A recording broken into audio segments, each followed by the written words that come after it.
Masayang araw po mga ka-PL. Habang nawawala pa rin po si Junior Bangag, mga kababayan, hinahanap na ho siya ng ating mga kababayan. Nasaan ba talaga ang Pangulo? O, sabi po sa mga post sa social media, mas lalong nagdududa, mas lalong naghihinala ang ating mga kababayan na baka totoo ang usap-usapan na nakaratay na sa banig ng karamdaman si Junior Bangag, mga kababayan. Kasi hanggang ngayon, di pa po natin nasisilayan eh. Meron pong video, ipinakita ho nila, pero mali po ang petsa. Naroon nga ang presidente, nakita nga natin doon sa video, pero na doon pa rin po si Enrile. Buhay pa si Enrile. Naroon pa rin po si Bersamin, mga kababayan. Matagal na pong wala na ho si Bersamin sa pwesto. Tinanggal na po bilang executive secretary. Di ba? Sino hong hindi maghihinala, magdududa na baka totoo nga ang balibalitang nakaratay na itong mama? Aba, Palasyo Malacanang. Magsabi ho kayo ng totoo kung ano po ang tunay na kalagayan ng presidente. Napakarami pong naghahanap ngayon sa social media. Mga kilalang tao pa ang naghahanap, hindi yung simpleng mamamayan na kagaya lamang namin. Mga kilalang tao. Ngayong araw na ito, patuloy po ang paghahanap nila, mga kababayan. Pero hindi po masabi-sabi ng Palasyo Malacanang kung okay lang talaga ang kalagayan ng Pangulo kasama nagpapakita ng tunay na video. Walang ganun.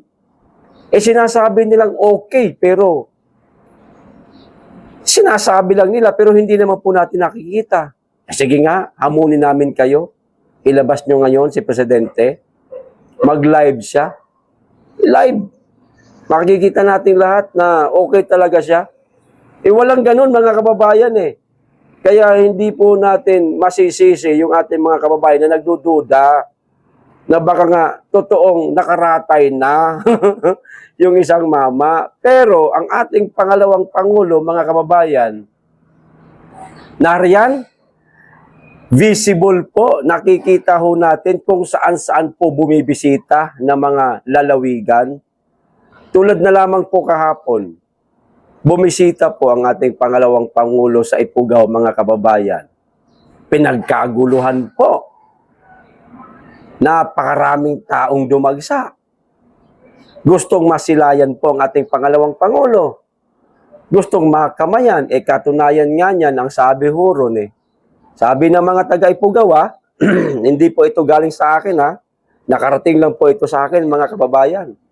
Sabi nila ha, samantalang itong mga Marcos lalo niya si Junior, dikit yan noon sa mga taga-Ifugao. Pero ngayon, hindi na. Si BP Inday Sara na po ang gusto nila, mga kababayan. Sabi pa nga daw dun kung maaari lang si Inday Sara na maging presidente, payag ho sila pabor po sa kanila, mga kababayan Yan di umano ang gustong mangyari ng mga taga-Ifugao. Naroon po si BP Inday Sara, nag-speech kahapon. Binanatan lang naman po ang mga aso ng mga bangag. Siyempre, binanatan din po ang mga bangag.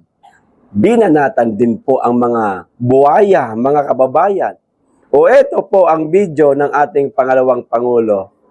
Panuorin po natin, mga kababayan. Ito na ho. Mga kababayan, pinapaabot din ni dating Pangulong Rodrigo Duterte ang kanyang pagpapasalamat sa inyong panalangin sa kanyang pag-uwi dito sa ating mga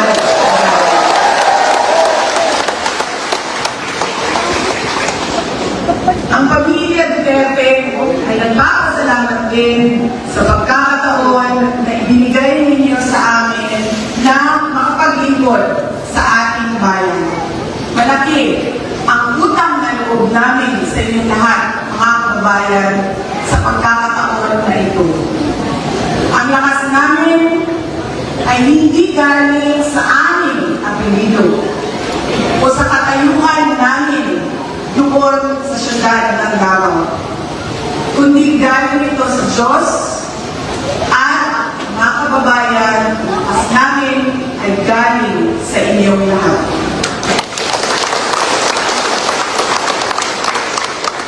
Kaya gaano man kaliit o gaano man kalayo ay kailangan puntahan para isa-isang pasalamatan ang mga kababayang Pilipino. Amen.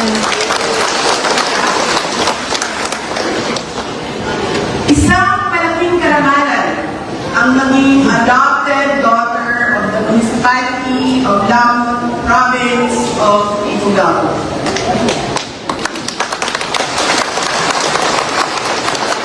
At mabigyan ng pangalan na Oltago. Lapit na siya sa Orago. Ulit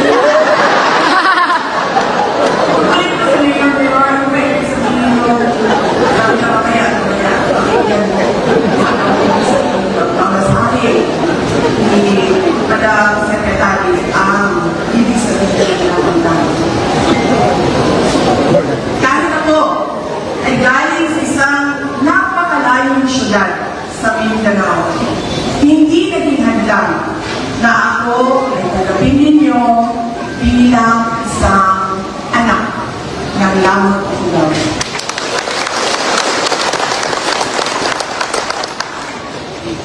Isa itong napakahalagang regalo na hindi kailanman mabibili ng salapi. At hindi kailanman maibabalik o mabayaran ko sa inyo. Yung ating pagkapanalo sa halalan, kung meron pang halalan, sa taon na 2028, at yung inyong sangguniang bayan o municipal bond ay nasa hangin pa, nasa kamay pa ng Diyos. Pero dahil gusto ko lang ipakita sa inyo ang aking pagpapasalamat at paninigurado na hindi ko kayo makalimutan dito sa Lamon Ifugao, ay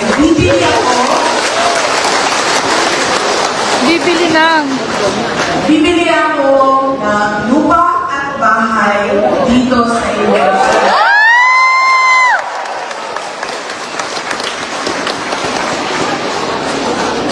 Mabuti na yun, matatagan natin ang unexplained wealth ni Inday Sara saan niya Yay! Magiging kalugaran na natin si Inday Sara.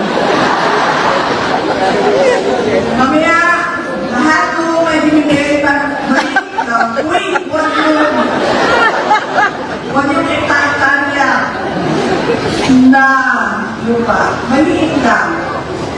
Na pwedeng paglagyan ng kwarto, kusina, at banyo para naman sa susunod na fiesta ay pwede din kayong kumuha ng pansit at sa bahay ko. Kumakain ang pansit din daw at lechon, guys. Pinag-iisipan ko pa at hindi ko parang hindi ko kaya ang adobo na aso. Dahil naawa ako sa kanila. Mabait sila sa akin, ang mga aso. Pero, mga kababayan, kung kayo ay mga hanap ng bukaya,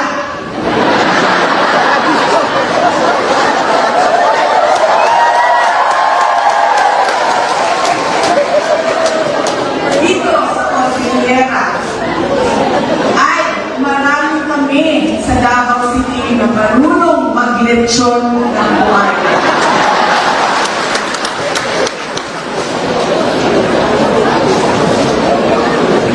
Gwen, tagalamot to.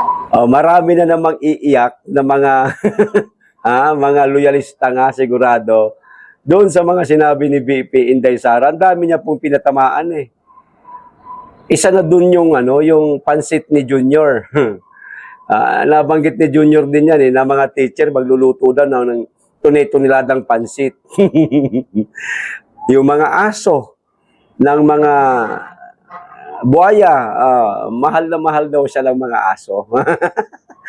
Kilala na po natin kung sino-sino yung mga asong tinutukoy po ni VP Inday Sara, mga kababayan. Walang iba yung nasa House of Representatives na mga nagtutulak po ng impeachment laban sa kanya. Pero, kung makakita daw ng buhaya, yung mga taga-Ipugaw, sa Davao, maraming marunong mag-ditso ng buhaya. Nga simpleng banat lang ba, mga kababayan, pero nakakatawa. Dinadaan lang po ni VP Inday Sara yung banat niya sa mga pagpapatawa. Ganun po katalino yung ating VP Inday Sara, mga kababayan. Malayong malayo po kay Junior Bangag pag nagsalita. Kita niyo naman, si Junior Bangag pinipilit niyang magpatawa sa publiko, mga kababayan, para matawa din po. Ginagaya niya yung estilo ng dating Pangulong Duterte pero hindi niya magaya-gaya. Pero si VP Inday Sara ho, mga kababayan, kuhang-kuha niya ang style ni Tatay Digong. Kaya kita nyo, pag nagsalita si Inday Sara, pinakikinggan talaga siya eh. Maliban kasi doon sa mga pabiro niyang mga banat, talagang totoo na yung mga sinasabi niya, halimbawa na lang, kung meron siyang ibibigay ng mga proyekto sa isang lugar, katulad niya sa Ipugaw, nagpabalik-balik si VP Inday Sara, hindi natin alam, baka meron ng mga ginagawang pagtulong yan sa mga kababayan natin dyan sa Ipugaw, talagang ginagawa ho niya. Malayong malayo po sa mga ipinapangako ni Junior na ni isa, wala hong natupad, mga kababayan. Hindi na ho natin iisa-isahin pa kung ano yung mga ipinangako sa atin ni Junior na hanggang ngayon hindi niya pa naibibigay. Etong pumasok po ang krisis ng langis, napakarami niya na naman pong ipinangako, hindi na ho pinaniniwalaan si Junior ng ating mga kababayan. Mula nung nagkagulo-gulo po ang relasyon ni VP Inday Sara at ni Junior Bangag. Kaya nga sabi ko nga sa inyo kanina, meron di umano grupo, mga kababayan, doon sa Ipugaw na ang sinisigaw na ho nila, President Inday Sara na talaga. Kumbaga, itinakwil na, mga kababayan, si Junior sa Ipugaw. Hindi na ho siya kinikilala di umano doon na ng mga residente doon na presidente pa ng ating bansa. Hindi na siya kinikilala. Itinakwil na siya, mga kababayan. Kung noon, mahal na mahal ng mga taga-Ipugaw ang mga Marcos. Pero dahil sa ginawa nitong Junior na ito na Bangag, mga kababayan, marami pala siyang ipinangako dyan sa Ipugaw na hindi niya naibigay.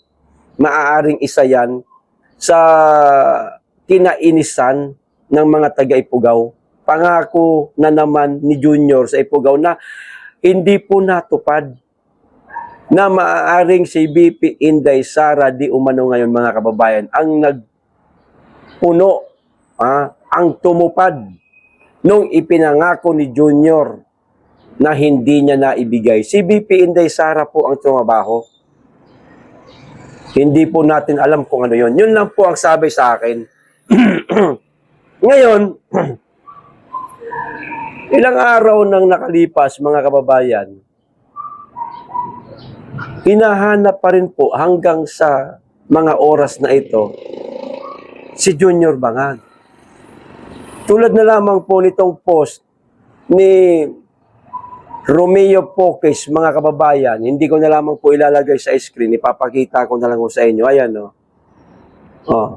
ayan, Romeo Poques po, ayan, 2 oras lang po nakalipas, mga kababayan. Basahin ko na lang, hindi ko na lang po ilalagay dyan sa screen.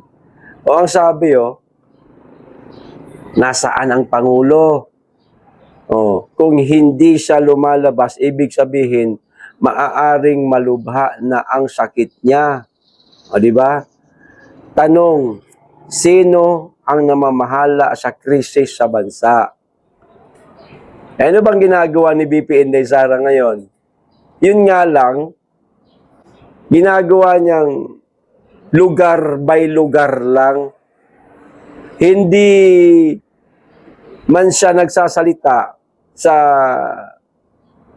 publiko, online, tulad niyan, i-cover siya ng RTBM, wala mang ganyan nangyayari. Pero, ang ginagawa ni BP Inday Sara, diretsa na ang ginagawa niyang pagtulong sa mga kababayan natin na hindi ho yan nagawa ni Junior Bangag mula nang naging Pangulo siya.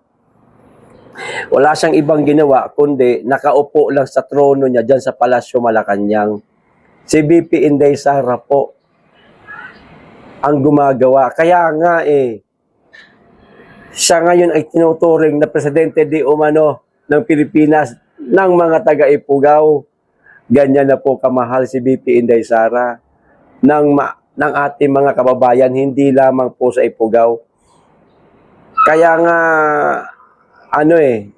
alam niyo yung sinisigaw di umano mga kababayan ng mga taga-Ifugao kay Inday Sara. Presidente na. Presidente na po kung ituring nila si BP Inday Sara, mga kababayan. Buhay pa yung presidente. Ewan ko lang kung buhay pa ba o bakit hindi natin nakikita na . Kung buhay pa, mabuti.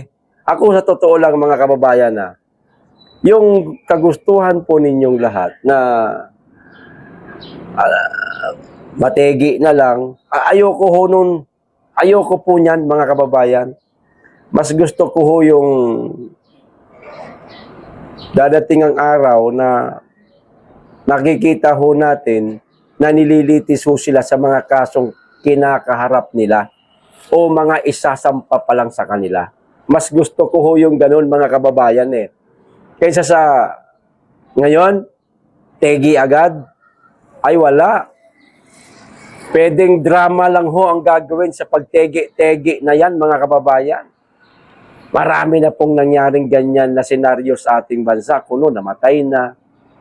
Pero yun pala, ginawan lang ng istorya na kuno, nategi na para hindi managot sa mga kasalanan. Ayaw ko ho ng gano'n. Yung mategi siya dahil sa karamdaman. Mas gusto ko pa nga siyang gumaling sa karamdaman niya Bakit? Gusto ko yung nililitis siya. Yung pinagbabayaran niya yung kanyang kasalanan sa loob ng selda. Yan ho ang gusto ko, mga kababayan. Mas masarap po kasi na na matatawag nating pagbabayad sa mga ginawa niyang kasalanan. Nakikita ho natin, lalo kung dito lang sa Pilipinas siya ikukulong. Dito sa Pilipinas din siya lilitisin. Huwag na nating dalhin sa ICC. Mas maganda po dito sa Pilipinas siya managot sa mga kasalanan niya. Hindi po tulad ng ginawa nila kay dating Pangulong Duterte, pinatapon po nila sa Dahig Liderland. Kidnapping yun hindi naman talaga karapat-dapat na madala sa dahig ang ating Tatay Digong. Pinilit lang po nila kasi ayaw na ho nilang marinig ang ingay ng bibig ng ating Tatay Digong. Tama lang naman na mag-ingay siya. Kasi ang iniingay niya, yung tungkol po sa napakalalang korupsyon sa ating bansa. Kamusta? Nasolusyonan ba ni Marcos? Wala. Pero, kay Marcos, sana mga kababayan, kung buhay man siya, sana lang buhay siya para pagdating ng araw, papanagutin siya ni BP Inday Sara sa mga nagawa niyang pagkakasala sa bansa. Higit sa lahat sa ating mga mamamayan.